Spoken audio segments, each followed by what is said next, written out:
The call came at 3:47 a.m. Nathan Cole was already awake. He was sitting in the blue light of 6 monitors, watching a risk distribution curve populate in real time when his phone buzzed against the desk. He looked at the screen.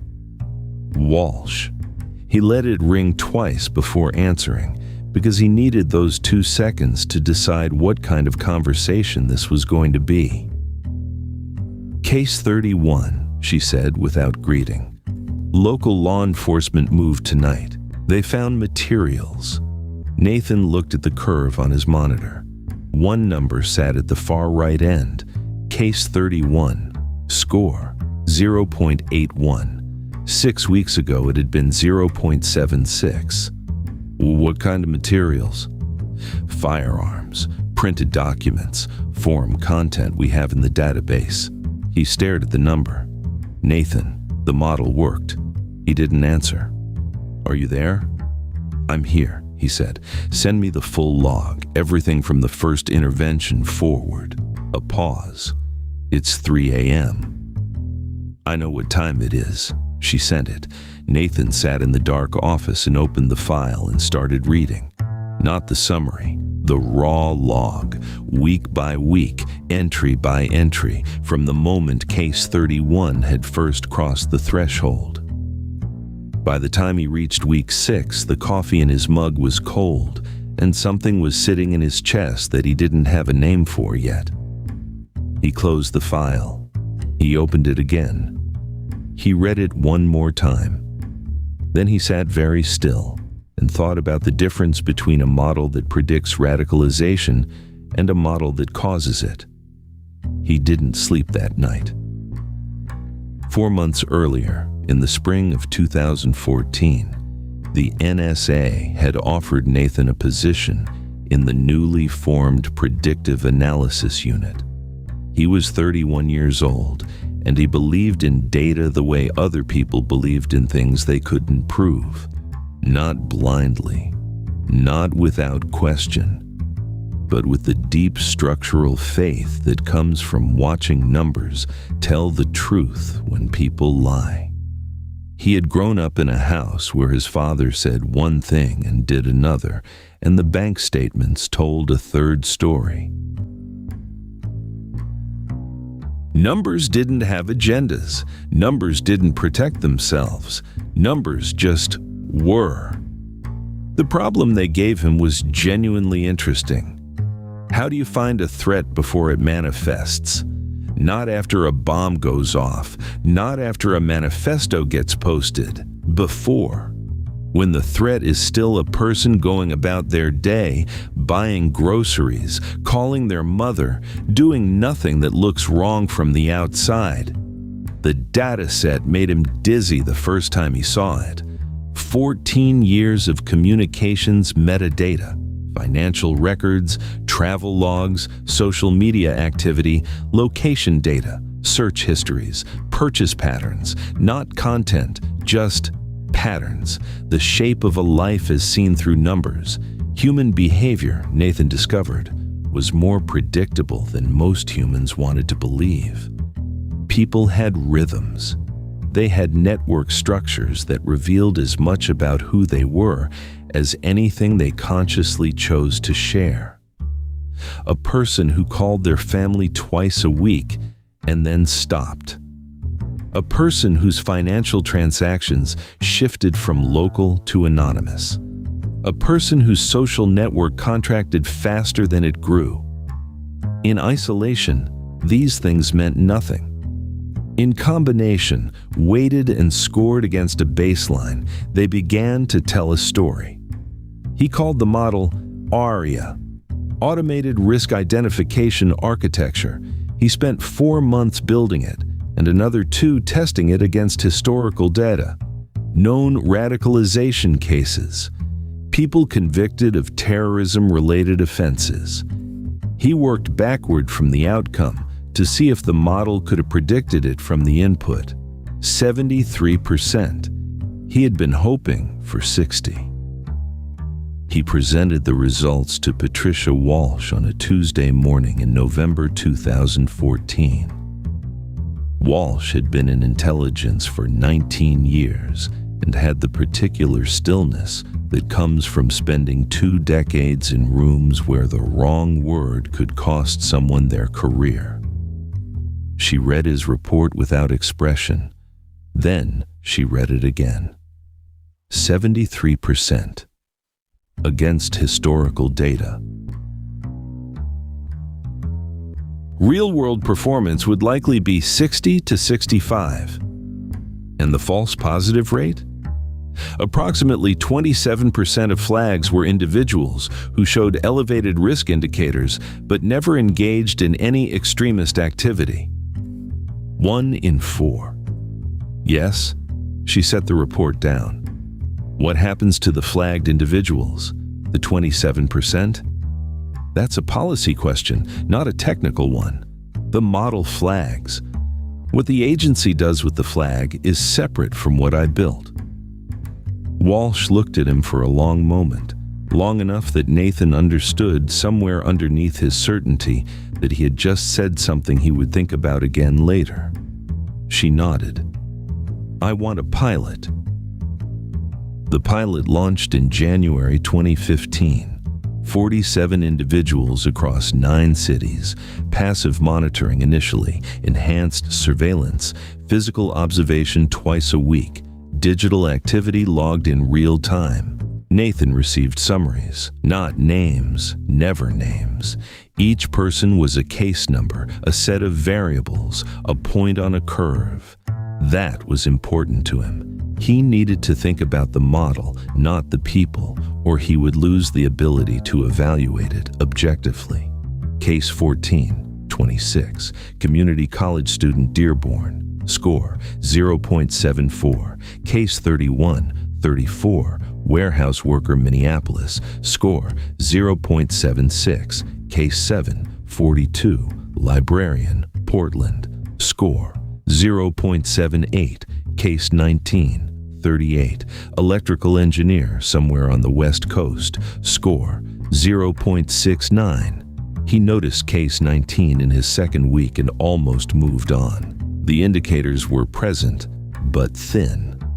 Social withdrawal, disrupted routine, phone activity timestamps suggesting poor sleep. But when he looked more carefully, he saw something the model hadn't been designed to see. The behavioral shift had started in September. He made a note in his personal log. Case 19. Risk indicators potentially consistent with major life disruption rather than radicalization trajectory.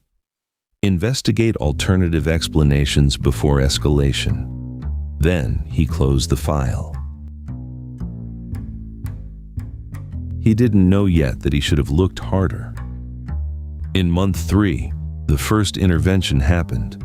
Walsh delivered it as a matter of fact. Field teams made contact with case 31 last week. Nathan looked up. Contact? A visit. 2 agents. Community safety assessment. I thought we were doing passive monitoring for the full 6 months. Field team lead made a judgment call. New financial transaction. Nathan pulled up the file. A cash withdrawal, $400, a TM in a neighborhood the algorithm had coded as high risk. That's an ATM withdrawal, in a flagged location. People withdraw cash for many reasons. That's why we sent 2 agents for a conversation rather than an arrest warrant. Was there any substantive indication? Rhetoric, contact with known networks, anything? No, but that's the point of predictive assessment. We act before the substantive indicators appear. Nathan nodded. He didn't say what he was thinking. What he was thinking was this. A man withdrew $400 from an ATM. 2 federal agents appeared at his door, and the man had no idea why and no way to make it stop, and nothing to do except go back to his life and carry whatever that visit left in him. He pulled up case 31's post-intervention log. Day 1 after the visit. No change. Day 3. First visit to a form the algorithm had in its database, 17 minutes. Day 7, return visit, 43 minutes.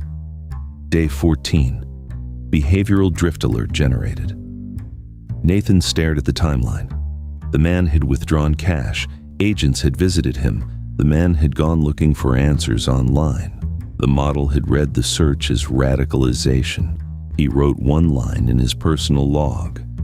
Is the model detecting a threat? Or is the model's own activity generating the behaviors it interprets as threatening? He closed the log. He did not sleep well that night. 6 weeks after the first intervention, Nathan was eating a sandwich at his desk when his phone rang. Walsh. Case 31, she said. Local law enforcement moved tonight. He put the sandwich down. This was not 6 weeks later. This was the night he had already lived through at the beginning of this story, because some nights don't release you in chronological order. Some nights you carry backward through everything that came before them, looking for the moment where the direction changed. Nathan carried this one all the way back to a cash withdrawal at an ATM in Minneapolis. $400. He thought about what that money was for. Groceries maybe, a car repair, a gift for someone, a debt. Any of 1,000 ordinary reasons a person withdraws cash on a Tuesday afternoon. He thought about what it had cost. He opened the full behavioral log and read it again, slowly from the beginning. Week 1, visit, 20 minutes. Subject cooperative, no substantive indicators. Week 2, first forum visit, 17 minutes. Week 3, return visit, 43 minutes. 2 flagged sources accessed. Week 4, model alert, behavioral drift detected. Week 5, purchase at surplus store, cash transaction. Week 6, neighbor complaint, police search, arrest. Nathan sat with the timeline for a long time. Then he wrote 2 lines in his personal log. The model flagged a man. We visited him. He went looking for answers. The model read the search as confirmation. We created the evidence that justified the arrest. He stared at what he'd written. Then he started looking for how many other times this had happened. It took him 3 hours to find the first 4. Case 19. Electrical engineer, West Coast. Behavioral shift starting September 2014. Social withdrawal, disrupted sleep patterns, network contraction. Nathan pulled the public records. Mother deceased, September 8, 2014. He sat with that for a moment. Then he pulled the location data for a week 4 flag. The subject had attended a community center in his neighborhood. It was a mosque. Nathan closed his eyes. A man's mother had died. He had grieved. He had prayed. He had done what grief looks like when you're doing it alone, and the model had watched every moment of it and called it a threat. Current status, active monitoring. Score, 0.71. He pulled case 3. Teacher, 29. Behavioral collapse in spring 2014. Network contraction, financial irregularity, disrupted sleep. Hospital records, miscarriage, her second. He pulled case 27, graduate student, 31. The steepest behavioral collapse he'd seen. Near total social withdrawal over 6 weeks. All regular activity halted. It took him 20 minutes to find it. Psychiatric hospitalization, inpatient, 6 weeks. He stared at the intervention log. 2 field visits scheduled during the hospitalization window. Both resulted in subject unavailable flags. Both flags had increased the risk score.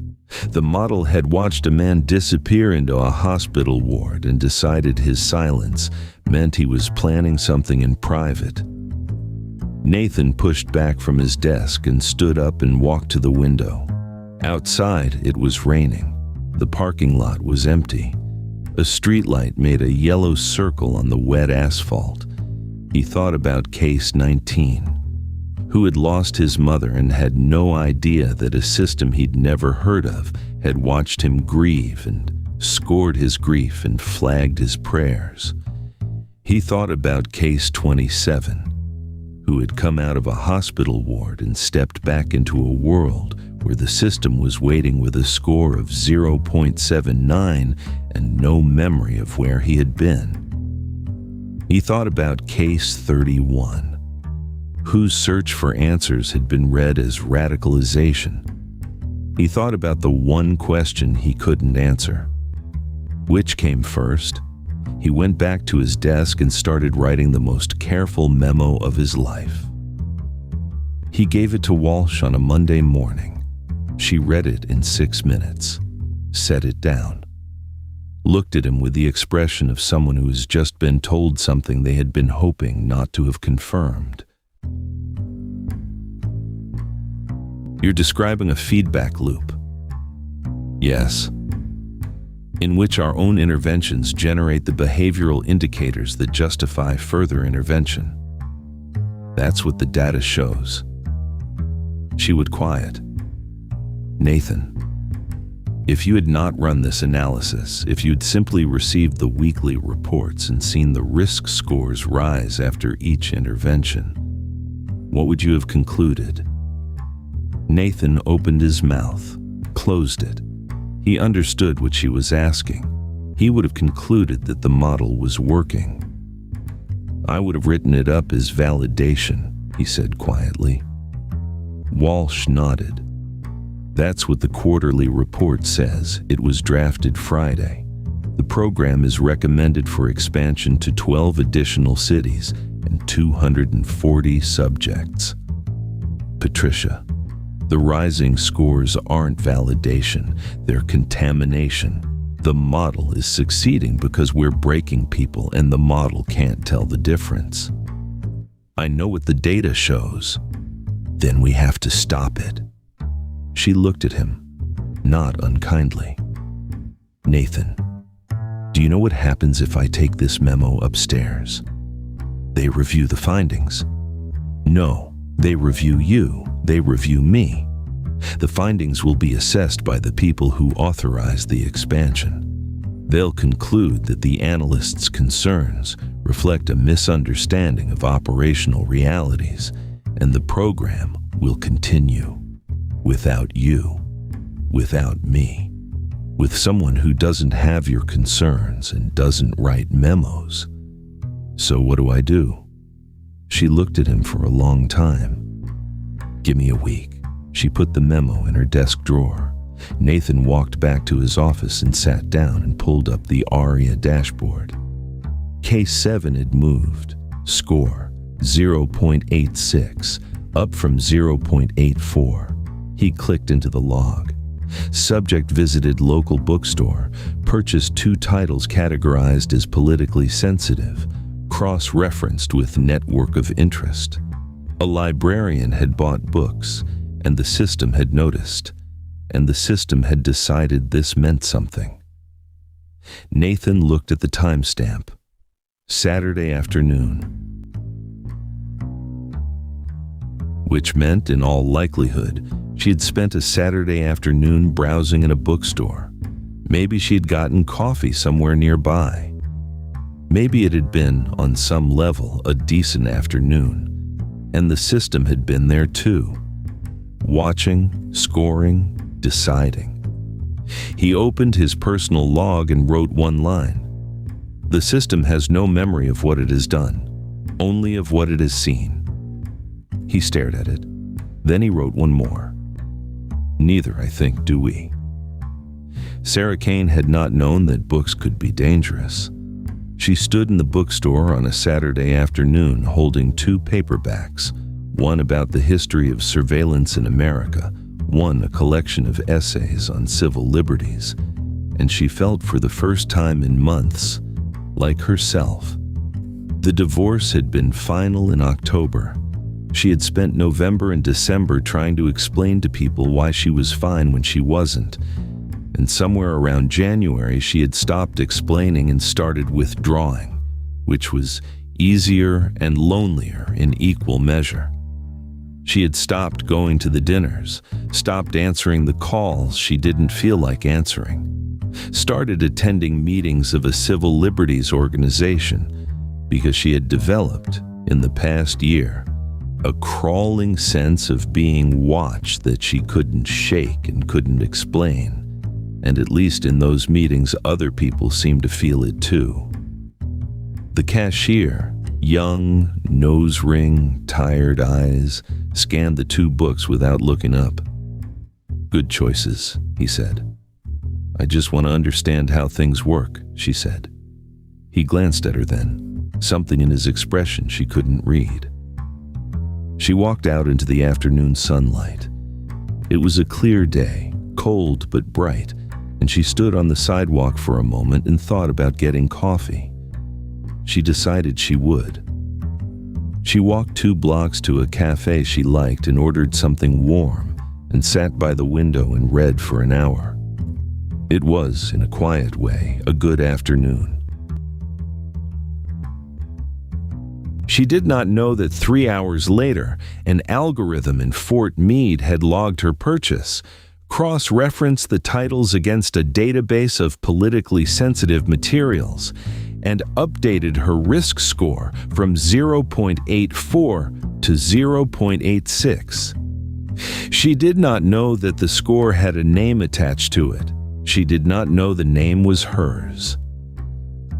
Darius Rahimi checked the weather every morning at exactly 6:04, not because he was a particularly organized person, because his daughter Layla was 7 years old and had decided, sometime around her 6th birthday, that yellow rain boots were not merely footwear, but a kind of magic, that if you wore them when it rained, the day would go better than it otherwise would have.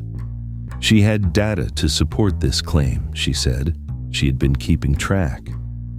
So every morning at 6:04, before Layla was awake, Darius stood in the kitchen in his socks and checked the weather on his phone. If rain was coming, he made sure the yellow boots were by the door. It was a small thing. It was also, he had come to understand in the 8 months since his mother died, one of the only things that consistently made him feel like a competent human being. His mother had died in September. It had not been sudden. She'd been sick for 2 years, but it had still arrived like something sudden. He had taken 2 weeks off work, handled the arrangements, flown back, gone back to his desk. His friends had called. He had let most of the calls go to voicemail, not because he didn't want to talk to them, because he didn't know what to say. Because grief, he was discovering, was largely a private language, and he hadn't learned to translate it yet. He had started going to the mosque more regularly. It helped, not in the way people always imagined, not in the way that made the grief smaller, but in the way that made him feel less alone inside it. On Tuesday evenings, Layla stayed with her aunt, and Darius went to prayers and sat in the familiar dark and didn't have to explain himself to anyone. He did not know that the location data from his phone showed him at a community center in a neighborhood the algorithm had coded as a zone of interest. He did not know that his score had been rising for 6 months. He did not know that his name had a number attached to it. He checked the weather. Rain tomorrow. He set the yellow boots by the door. "Daddy?" Small feet in the hallway. "Morning, sweetheart." Layla appeared in the kitchen doorway wearing a t-shirt, underwear, and 1 sock. She looked at the boots by the door. "Is it going to rain?" "Tomorrow, not today." "Can I wear them anyway?" He looked at her. "Sure," he said. "You can wear them anyway." She disappeared back down the hallway, satisfied. Darius made eggs. He did not know that somewhere in Maryland, in a building he had never heard of. A system was reading his morning as a behavioral pattern, flagging his prayers as network activity, watching his grief and calling it something else entirely. He made eggs. He packed Layla's lunch. He drove her to school and kissed her goodbye and watched her run toward the building in yellow boots on a day with no rain. He went to work.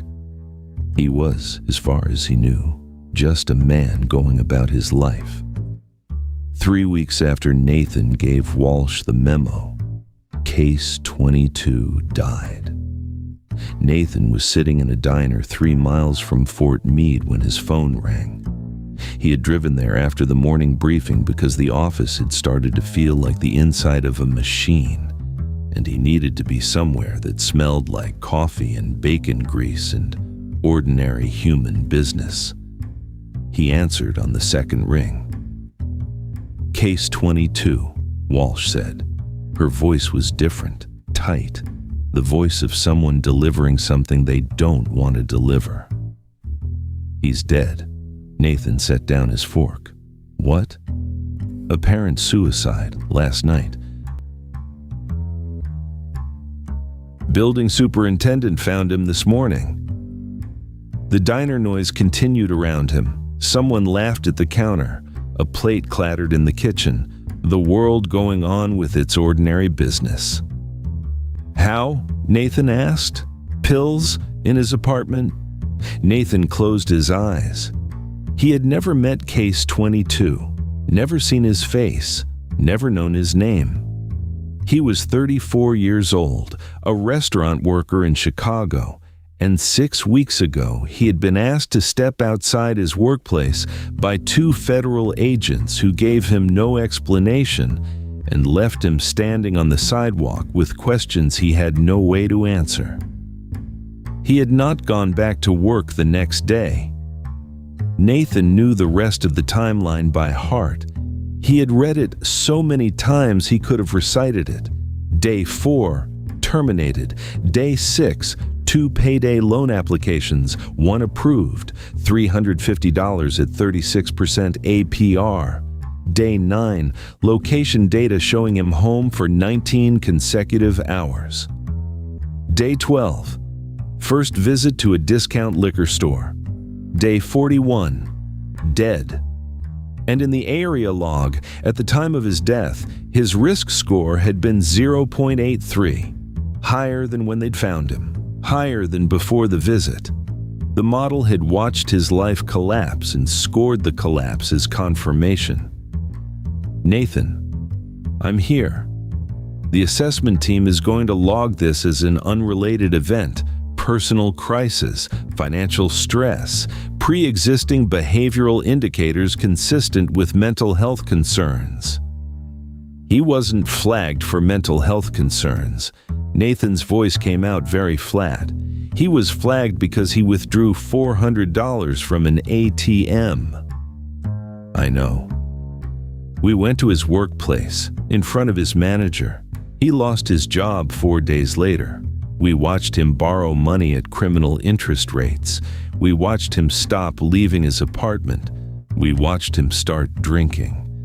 And when his score went up, we called it validation. Correlation is not causation. Nathan almost laughed. It came out wrong. That's the line? That's what we're going with? Walsh was quiet for a moment. I don't know what else to tell you. Tell me we're shutting it down. We're not. Tell me we're pausing the expansion. We're not. The expansion is live. Nathan, the expansion has already launched. 240 subjects across 12 cities. First round of field interventions happened yesterday. Nathan went cold. Yesterday. 18 home visits, 12 workplace contacts, 6 community intercepts. He stood up from the booth without thinking, just stood there in the diner, phone pressed to his ear, not knowing what to do with his body. Patricia, a man is dead. I know. Do you? A long pause, long enough that he thought she might hang up. "Yes," she said finally. "I do.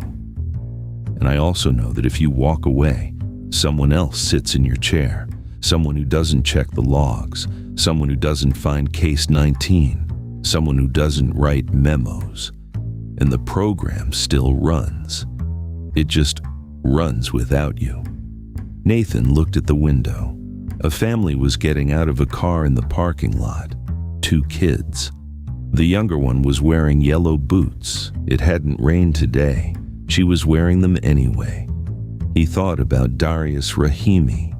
He thought about the 47 people in the original cohort. He thought about 240 more. "I need the weekend," he said. He hung up. He sat back down in the booth. The coffee was cold. He didn't drink it. He just sat there and looked at the family in the parking lot, the little girl in the yellow boots, the ordinary morning going on all around him, and he tried to figure out what kind of person he was. Nathan spent the weekend writing. Not the careful memo, not the optimization document that would let him stay in the room and try to make things better from inside. He wrote what he actually thought.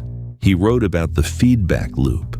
He wrote about case 19 and case 27 and case 3.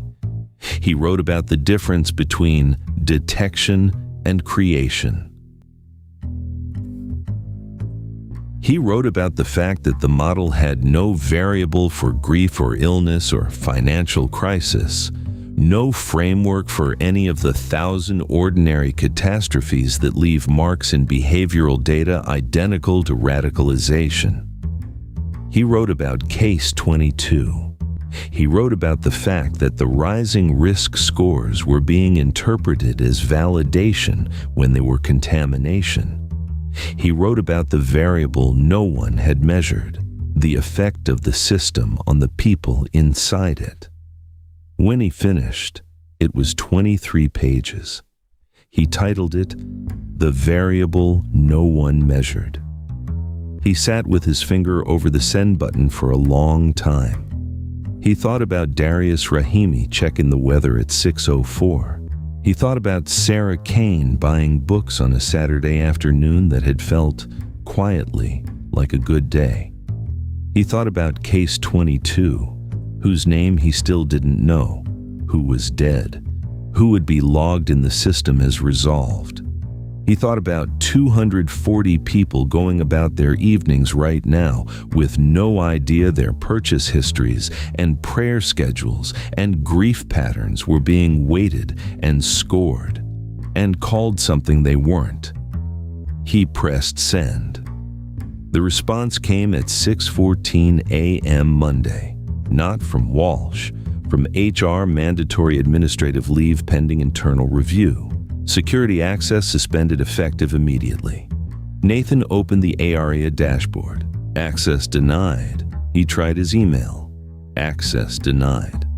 He sat at his kitchen table and looked at his laptop and understood that the system had processed his memo the same way it processed everything else, as a pattern, as a flag, as something to be managed. He got up and made coffee and stood at the window and watched the sun come up over the parking lot and thought about what Walsh had told him. The program will continue, without you, with someone who doesn't have your concerns. He had known this would happen. He had sent the memo anyway. He wasn't sure yet what that meant about him. He met Patricia Walsh at a coffee shop in DuPont Circle at noon. She was already there when he arrived. Red coat, tired eyes, both hands wrapped around a mug she wasn't drinking from. She had been suspended too. He could see it in the way she was sitting, the particular stillness of a person who has been removed from a structure they had occupied for 19 years. He sat down. They moved fast, he said. They always do. She looked at him. How are you? I don't know yet. She nodded like that was the right answer.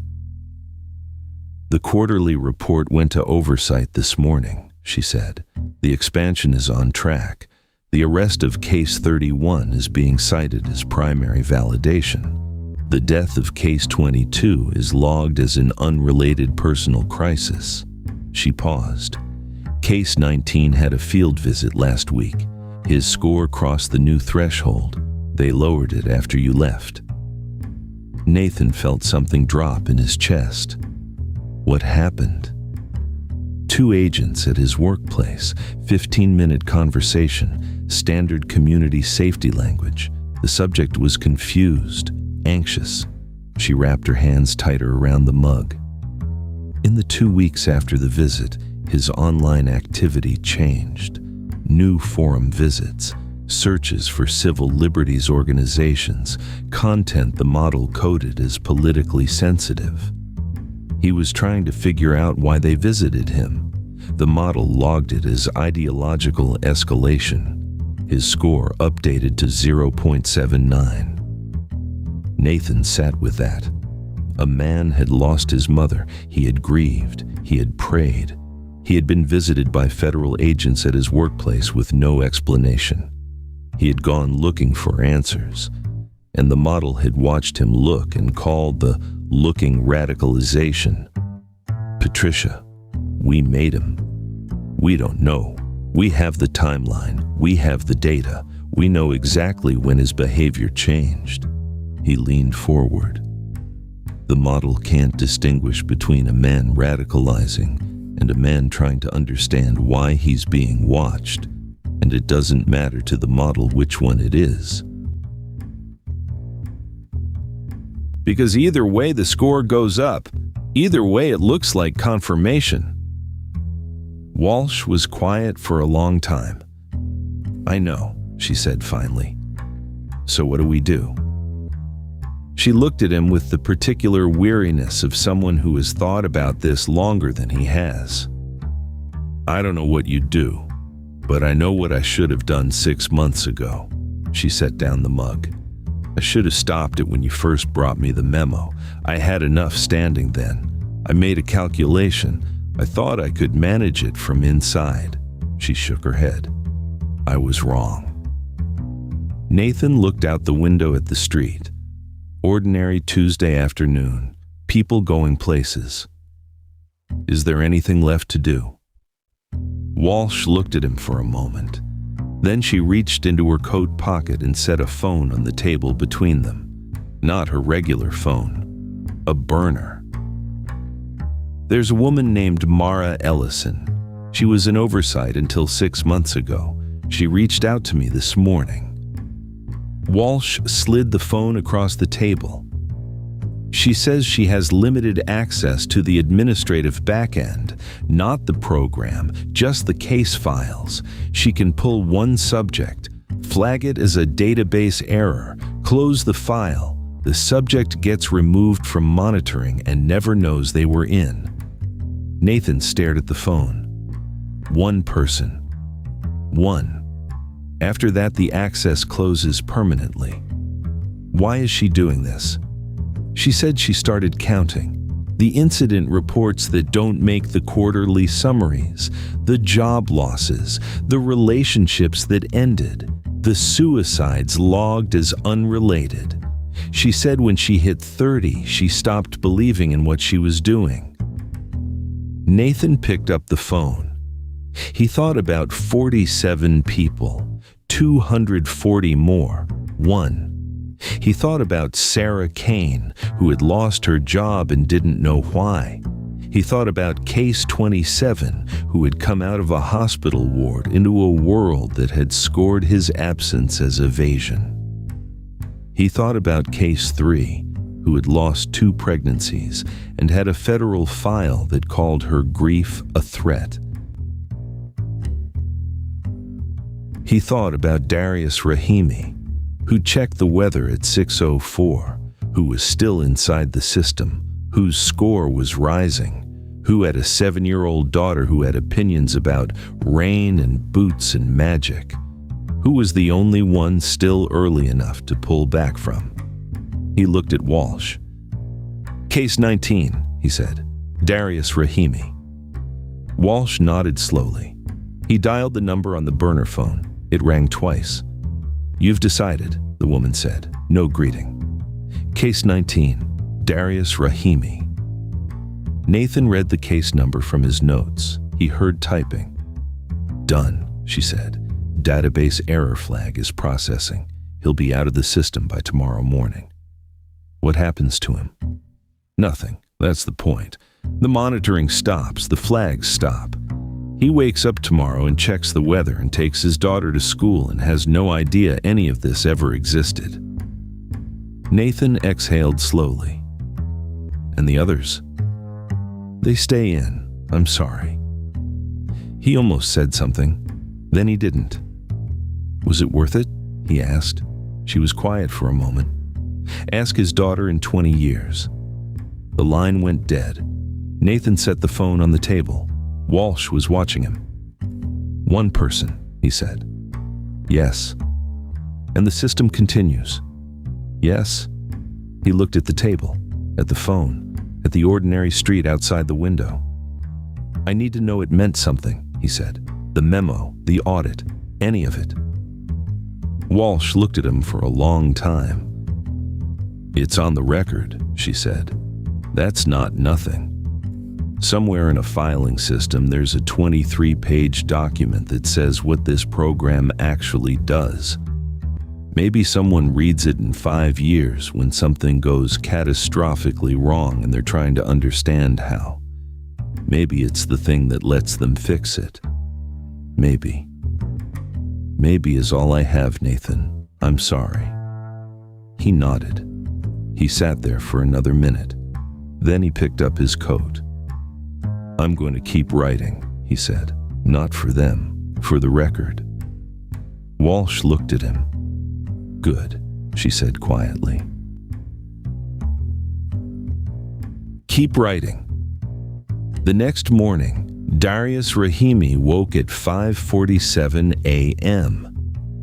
He lay in bed for a moment and looked at the ceiling and thought about nothing in particular. Then he got up because Layla would be awake in 40 minutes, and there were lunches to make and eggs to cook, and a small person to shepherd through the morning routine she approached with the chaotic energy of someone for whom every day was slightly surprising. He made coffee. He checked his email. He stood at the window and looked at the sky, gray, low clouds moving in from the west. At 6:04, he checked the weather. Rain, starting around noon, continuing through the evening. He smiled slightly and went to the hallway and made sure the yellow boots were by the door. "Daddy?" Small feet on the floor, the door to Layla's room creaking open. "Kitchen," he called. She appeared in the doorway, hair wild from sleep, wearing a dinosaur t-shirt and one sock. She looked at the boots. "Is it going to rain?" "This afternoon, so yes, you should wear them." Her face broke into a grin of complete vindication. She disappeared to get ready. Darius made eggs, scrambled with cheese the way she liked them. He packed her lunch, sandwich, apple, the small bag of crackers she would eat first and then deny eating. He poured orange juice. Layla came back in fully dressed yellow boots on, one pigtail higher than the other. "Your hair," he said. "It's fine," she said. It wasn't fine, but he'd learned which battles to fight. They ate breakfast together. She told him about a disagreement she'd had yesterday with her best friend over whether dolphins were smarter than dogs.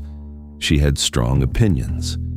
He listened and asked questions and ate his eggs while they were still warm, which was a luxury he had learned not to take for granted. He drove her to school. She kissed him on the cheek, quick, distracted, already thinking about the day ahead, and ran toward the building without looking back. He watched her go. Yellow boots flashing against the gray pavement. Then he drove to work and parked in his usual spot and walked into the building, and said good morning to the security guard who had seen him every weekday for 6 years. The guard said good morning back. Darius rode the elevator to the 3rd floor, sat at his desk, opened his computer.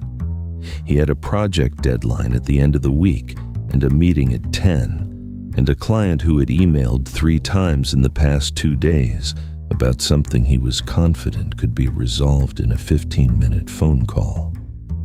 He started working. He did not know that in a database in Fort Meade, his file had been closed at 3:17 a.m. He did not know that for 8 months, a system he had never heard of had watched him grieve his mother and scored his grief and flagged his prayers and logged his searches and decided, on the basis of patterns it could recognize but not understand, that he might be dangerous. He did not know that someone he would never meet had looked at all of that data and seen, underneath the scores and the flags and the behavioral drift alerts, a man checking the weather for his daughter. He did not know he had been saved. He just lived. In Fort Meade, in a room Nathan Cole would never enter again, a man Nathan had never met sat at his old desk and opened the ARIA dashboard. The overnight data had processed 239 active cases across 12 cities. The graphs were clean. The distribution curve was smooth. 3 new alerts queued for morning review. The analyst read the alerts, made notes, flagged 2 for follow-up. Then he opened the quarterly summary and began drafting his contribution to the section titled Phase 2 Implementation. Initial findings. He wrote risk identification patterns consistent with model projections. Score escalation observed in 71% of monitored subjects following initial field contact, confirming predictive accuracy. Recommend continued deployment and expanded cohort assessment. He read it back. It was accurate. The scores had gone up. The model had flagged the increases. The flags had generated interventions. The interventions had generated more flags. It looked, from where he was sitting, exactly like success. He submitted the draft and moved on to the next task. The system processed, the scores updated. Somewhere in Portland, a librarian updated her resume and tried to understand why her contract hadn't been renewed after 11 years. Somewhere in Minneapolis, a man sat in a holding cell and waited for a trial that would determine whether the materials in his apartment represented a threat he had always been planning or a threat that had been assembled piece by piece from confusion and fear, and the particular desperation of a man who had been visited by federal agents and given no explanation and had gone looking for one in all the wrong places. The model had an answer for that question. The model's answer was the only one that would be presented in court. The analyst flagged 2 more cases for follow-up, wrote 3 more lines of summary, closed the dashboard, and moved on. Outside, the sun was fully up. Another working day. The system didn't notice. The system only noticed what it had been built to notice: the patterns, the scores, the flags, the drift. Not the grief underneath the withdrawal. Not the fear underneath the searches. Not the daughter, 7 years old, running toward a school building in yellow boots on a gray morning with rain coming. Not what any of it actually meant. The system had been built by a man who believed in data, a man who had spent 4 months designing variables and weights and thresholds, who had optimized for accuracy and speed and scale, who had thought very carefully about what the model should measure, who had not thought carefully enough about what it couldn't. There was no variable for love. There is no variable for grief. There was no variable for a father standing at a window at 6:04 in the morning, checking the weather because his daughter believed in magic. Because some mornings, the only thing holding you together is a small, ordinary ritual that reminds you what you're for. The model had watched Darius Rahimi perform that ritual for 8 months. It had called it something else. It had been wrong, and it was still running. And it would keep running, patient and tireless and utterly indifferent, learning always. Just not what anyone thought, not what it needed to. 3 weeks later, Nathan Cole sat in a different coffee shop in a different city and opened a new document on his laptop. He had spent the past weeks making calls, writing letters, talking to people who had read his memo and people who hadn't and people who had read it and decided it didn't matter. He had talked to journalists and lawyers and former colleagues and a senator's aide who had listened carefully and said she would pass it along. He didn't know if any of it would work. He knew that the system was still running, that there were 239 people inside it who didn't know they were there, that somewhere in 9 cities, ordinary mornings were being logged and scored and flagged by a machine that could not distinguish between a person becoming dangerous and a person becoming grief-stricken or frightened or desperate or simply lost. He knew that one person had gotten out. He knew that wasn't enough. He started typing. He wrote, "The following is an account of a surveillance program and what it did to the people inside it, not the people it was designed to find, the people it was designed to protect." He wrote about Case 22. For the first time, he used a name. He had found it in a Chicago Tribune notice, 3 lines, survived by a sister in Evanston. He wrote the name. He wrote what had happened. He wrote the timeline precisely because the precision was the point, because the precision was what the system had used and what he would use now for a different purpose. He wrote about Sarah Kane, who had bought books on a Saturday afternoon and lost her job and still didn't know why.